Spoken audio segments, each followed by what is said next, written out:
Well, hey guys, it is John C. Morley here, serial entrepreneur. It's great to be with you on Inspirations for Your Life. Today is Thursday. It's May 22nd, 2025. Great to be with you guys. So, welcome to the show. Our master topic for the week is building a better world through love, resilience, and of course, renewal. And the granular topic for tonight, just for you guys, is this, and that is embrace change and work toward renewal and growth. All right.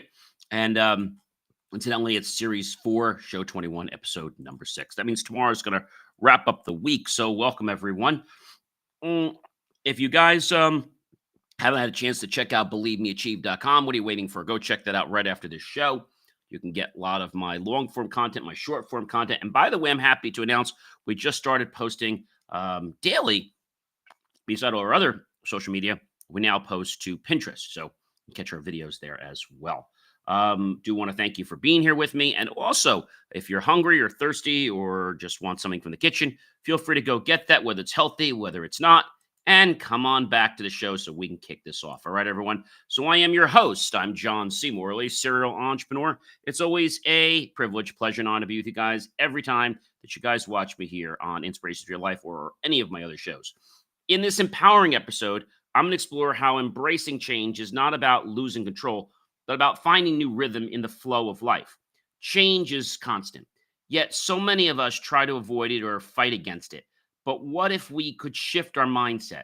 What if change could become a catalyst for personal renewal and growth instead of source of fear that we get? Today, I'm going to unpack the power of embracing change, the beauty of reinvention, and how to evolve with purpose. Whether you're navigating a transition, rebuilding after a setback, or simply seeking a new spark, this episode will show you how to make changes in your life so they'll be your allies. Number one, guys, why we resist change. So, resistance to change is deeply human. It's rooted in our brain's preference for predictability, safety, and the familiar. When change threatens our routines or identity, it can feel like a personal loss, even when the change is positive. Many people associate change with uncertainty and loss of control, leading to hesitation, procrastination, or outright fear. But recognizing this resistance is the first sign of growth. The more aware we become of our internal pushback, the better we can meet with curiosity instead of judgment. Number two, reframing change as opportunity. Change is not just an obstacle, folks, it's a golden door. Every change, even the painful ones, bring with it a chance to evolve. Those opportunities allow us to learn and to step into a better version of ourselves. Instead of asking, why is this happening to me? Try asking a question like, what is this trying to teach me? Reframing change is about getting you to recognize the potential embedded in every disruption of your life, from new jobs to endings in relationships, hidden opportunities for reinvention and redirection are always present when we lean into these moments. We begin to see change as a partner, not as an enemy. Number three, the renewal process. I think this gets a lot of people. True renewal isn't just about starting over, it's about intentional transformation. This process starts with honest self reflection. What habits, thoughts, or relationships are no longer serving me? Get rid of them. Renewal involves a powerful cycle, reflecting on the past, releasing what holds us back, and redirecting our energy toward growth. Like the trees that shed their leaves in fall to bloom again in spring, we too must make spaces before we can bloom. Renewal invites us to cleanse, clarify, and recommit to a stronger, wiser version of ourselves. Number four, growth through adaptability. Adaptability is the bridge between survival and success. In today's fast paced world, those who can pivot gracefully are the ones who thrive. Being adaptable doesn't mean being passive, it means being agile and resilient. Think of adaptability as your inner superpower, helping you stay grounded while adjusting to life's curveballs. It also means giving yourself permission to fail forward. Every setback can be used as a springboard. When we embrace change with flexibility, we stop fearing it with the flow, okay? And now we start to go in a different direction. Number five, action steps to embrace change. It's time to put this mindset into full motion. Start with small, consistent actions. Journaling your emotions around a recent change can bring clarity. Create a vision, guys, a board for the new direction you want to pursue. Practice gratitude for even the discomfort because it means growth is happening. Surround yourself with people who support change and speak life into your journey. Most importantly, guys, celebrate your progress, even if it's just one step at a time. Transformation doesn't have to be loud to be changing, but it does need to be impactful. Number six, an inspirational quote. Here's what I want to share. The secret of change is to focus all of your energy not on fighting the old, but on building the new. And that comes from Socrates. Let this quote be a compass for you. Holding on to the past limits your energy. Direct your power toward creation, toward what's ahead, and you'll discover the path forward is clearer than you ever imagined possible. Number seven, mindset shift challenge. This week, I challenge each and every one of you to identify one area in your life where you're resisting change. Asking yourself why, write it down. Then take one small action to embrace that change, whether it's having a difficult conversation, adjusting your routine, or letting go of an old narrative. Share this challenge with a friend or accountability partner. Your shift doesn't have to be monumental, just intentional. One brave step at a time is how new journeys begin. Number eight, guys, wrap up thought. Change is not the end of your story, it's a plot twist. And sometimes the twist is, well, what makes the story worth telling. Embracing change means trusting that the unknown may just hold your greatest breakthrough. Don't fear the shift, guys. Welcome it, invite it, grow with it. Every season you face, it prepares you for the next version of your greatness. Now, I know sometimes people are saying, oh, John, that's not true. It is true. It's just you might not like the fact that it's a little bit uncomfortable. Number nine, guys, if this episode has moved you, if it's inspired you or gave you a new perspective, please remember to share it. That is number one, guys. Remember to share it with someone navigating a transition right now in their life. Don't keep this wisdom to yourself. I think a lot of teams, when we hear about change, the first thing that goes up is that warning flag. Oh my gosh, I don't want change, right? That's what happens. And so we go on and on and on. And I think that's an important thing. All right. And I know that you're probably saying, John, like, this makes sense, but then again, I know it may not. And the reason it may not is because you're not allowing it to be, right? So let's take a look at Merriam Webster. This is a thing I always like to do. I'm going to go to our friend Merriam Webster and I'm going to look up the word change. Okay. Change right in Merriam Webster's dictionary online. According to Merriam Webster, change is a verb to make different in some particular way, to alter, to make radically different, to give a different position, course, or direction to replace with another, to make a shift from one to another, to exchange for an equivalent sum of money, right? To undergo a modification of, to put fresh clothes or covering on. I think a lot of people don't embrace change because they're fearful. All right, let's face it. If somebody asked me, like right now, and this is a very good question to ask me, why do most people not embrace change? And that'd be a tough one. But the reason they don't embrace change is because there's fear of unknown. Change means there's going to be uncertainty. The brain's going to really rather be in that nice warm blanket, right? That comfortable, familiar surrounding. Loss of control, possibly. People feel vulnerable when they're not in charge of the outcome. We all know how much we love that comfort, right? Even if the current situation isn't ideal, it's familiar. It feels safe to us. Fear of failure. Many fear they won't succeed in the new situation, so they avoid the risk. Identity disruption. Change can challenge who we think we are, making people resist shifts that might alter their roles or self image. Past experiences, negative past changes can lead to emotional baggage, creating future resistance. Lack of vision. If people can't see the benefit or direction the change leads to, they're unlikely to embrace it. And I think if I had to take this away from the beginning, the people I know in my life that don't like change is because change has hurt them, right? And it's hurt them because they did it themselves. They were looking at the glass half empty instead of half full. They were looking at it negatively. Okay. Does that make sense, everyone? I hope it does. And so when we think about that, I hope you'll be able to understand that change can make a difference in your life. Okay. But change is not going to happen if you don't choose to embrace it. That's true. No matter what you have, it's never going to embrace anything in your life if you do not understand that it's up to you.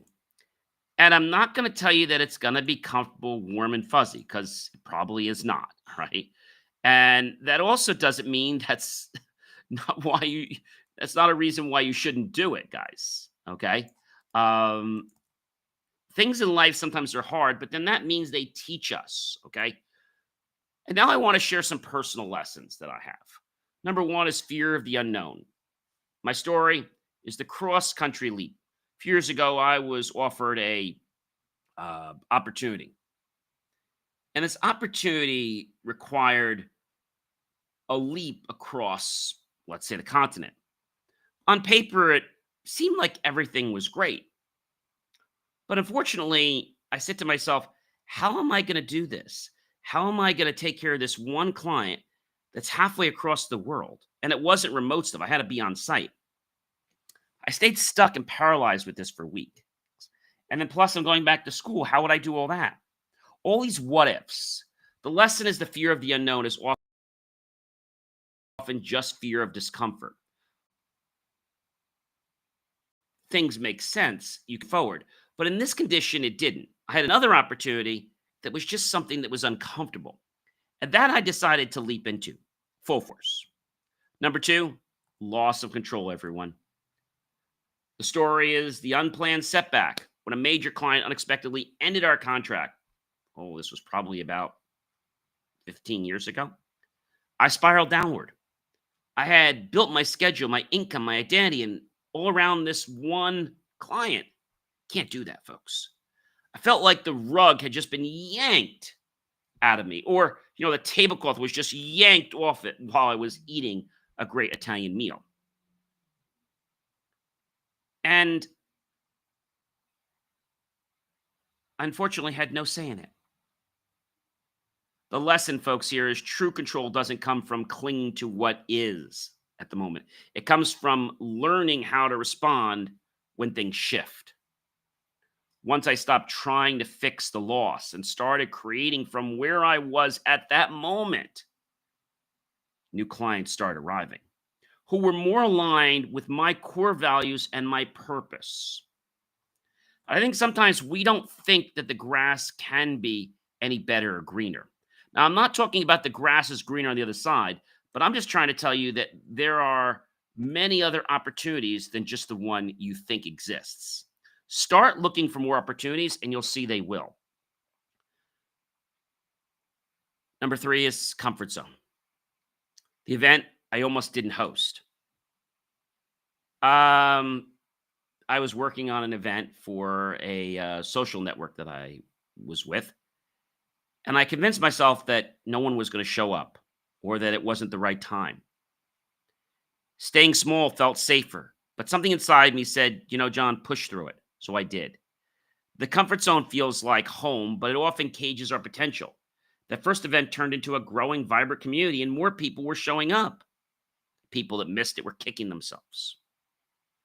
Now, we didn't have hundreds of people, but we had a good 25, 30 people.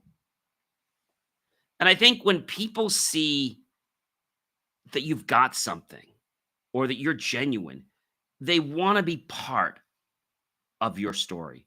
So they can share it, right? They want to be part of your story so you can be part of theirs. Number 4, fear of failure. The podcast that almost didn't air. One of my early podcast episodes felt a little bit too raw. I almost deleted it, fearing judgment or sounding unpolished, but I hit publish anyway. The response, it resonated more deeply than any polished episode had before. Failure isn't the enemy in action. When we stop measuring worth by perfection and start sharing authentically, we succeed in ways we never expected. Done, guys, is better than perfect. You can always make it better.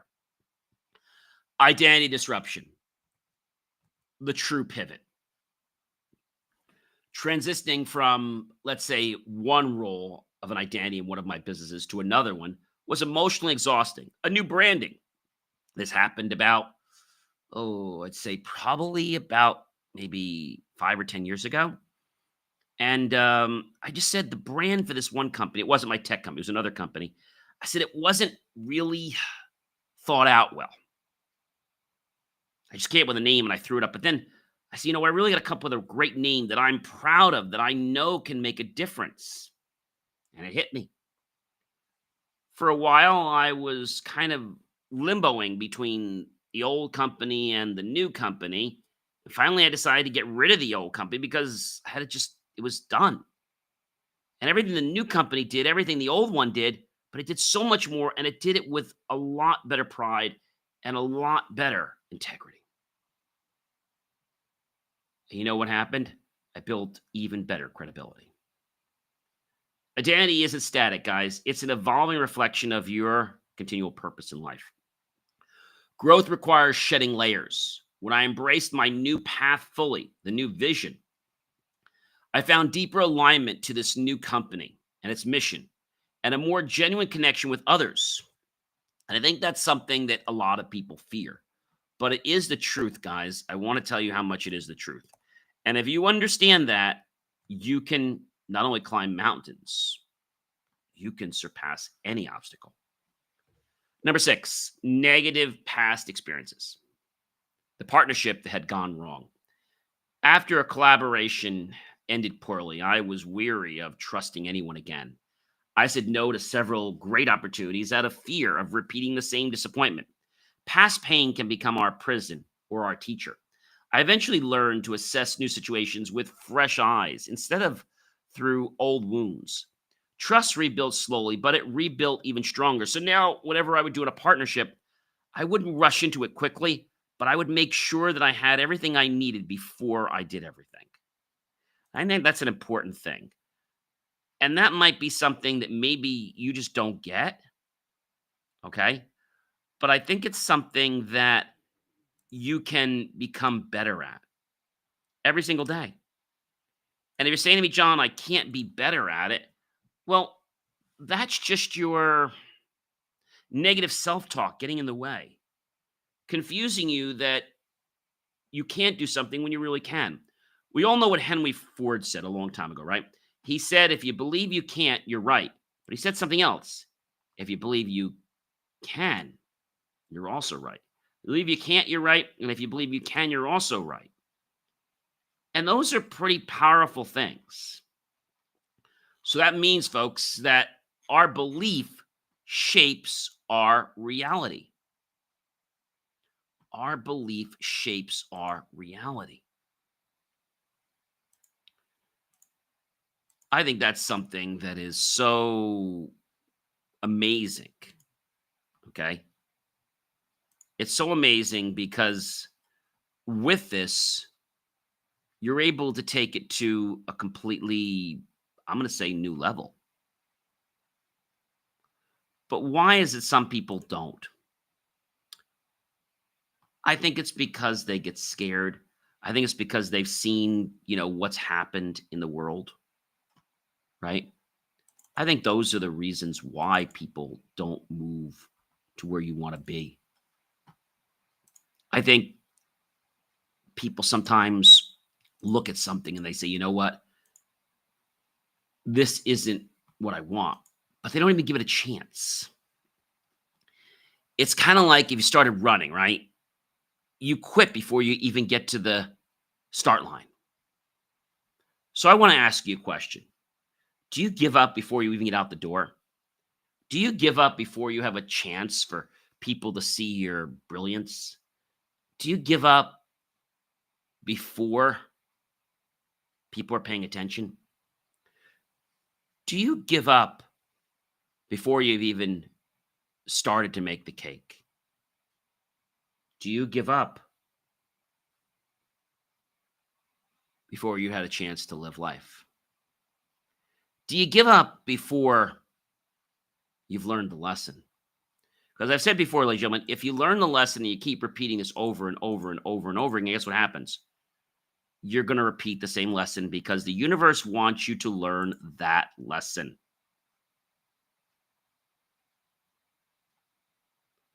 That's pretty powerful, guys. I mean, it's very, very powerful. It's so powerful that I think it can literally affect your future outcome. Now, we talk about outcome for a moment.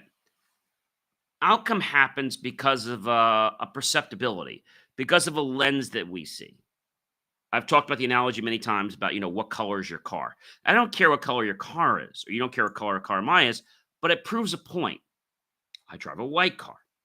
Maybe you drive a black car, or you drive a green car, or a red car, or or a brown car, some other color car. And your mind is going to focus on that. Okay? It's going to focus on that.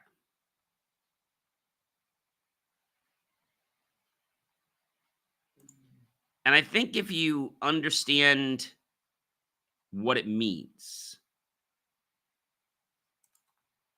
and you understand that you focus on things, okay? I think then you'll be able to change where you're going. So with the car, the example I gave you with the car is that if you get on the road or even you're outside and I ask you, and let's say you drive a blue car and I drive a white car, and I say to you, I bet there's a lot of blue cars on the road. But oh, yeah, there's a lot. I would tend to disagree and tell you there's more white cars. We're both not wrong. It's just we're focusing on the thoughts we have in our minds. You've heard me say before that wherever our thoughts go, that's where the energy is going to flow.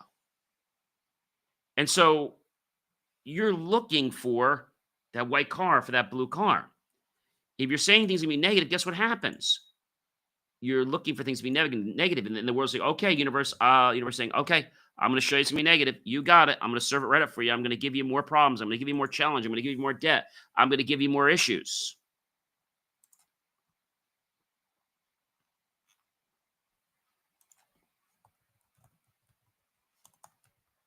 Does that make sense?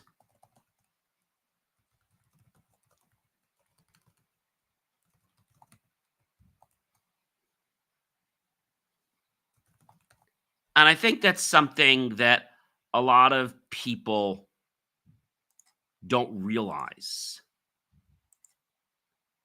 The fuel that we have in our body, okay, comes from our mind. That comes from different perceptions. That comes from so many different things in our lives. If you change what you feed your brain will serve you differently. That's powerful. But why is it that people give up so soon? That's a great question. They give up so soon because they don't think it's even possible. They don't think the opportunity is meant for them. They don't even see what their true potential is in life. Okay?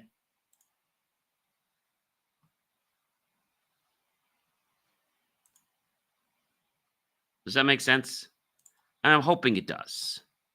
If it doesn't, then I would say it has to come through, where you're at.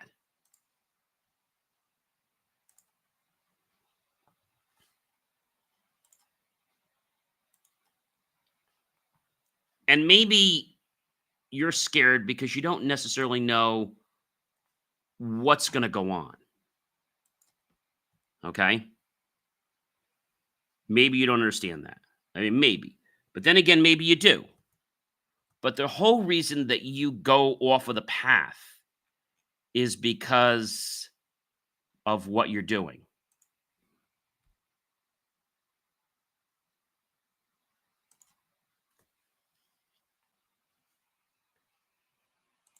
You go off that path.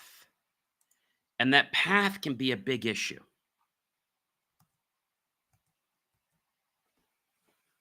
A big issue that could domino into something terrible, all because of your belief. Do you know that 9 out of 10 issues that are probably going to happen that you worry about don't ever happen? See, our energy creates these things, right? And so by us thinking positively, by us thinking about like even the car example, right? You're going to find more white cars. You'll find more blue cars, whatever you have, because you're focusing on that. So I bet the question you're asking is the multi-millionaire question for the day. How do I focus on success and achieve it? Well, that's a whole other show, but just a real nutshell is, what does success mean to you? Okay. Get rid of those distractions. Daily growth. Commit to it. Show up. Surround yourself with success-oriented people. Review, adjust, and repeat. Success is not final. Failure is not fatal. It is the courage to continue that counts. Winston Churchill.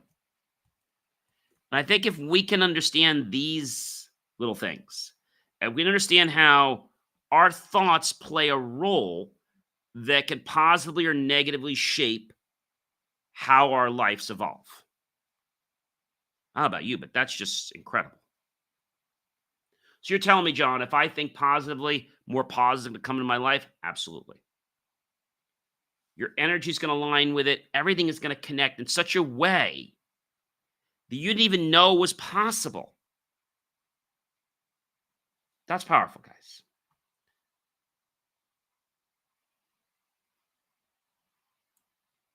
Very, very possible. So I want you to understand my last point for today, and that is lack of vision. The fog after many people's burnout. Burnout once left me disoriented. I couldn't see what was next. I wasn't resisting change. I just had no clue where to aim. I started journaling, attending workshops, and doing deep self-inquiry. Lesson: vision isn't always clear at first, but it can be cultivated the more you work at it. Even when it's foggy, taking one intentional step forward creates momentum. Clarity follows action.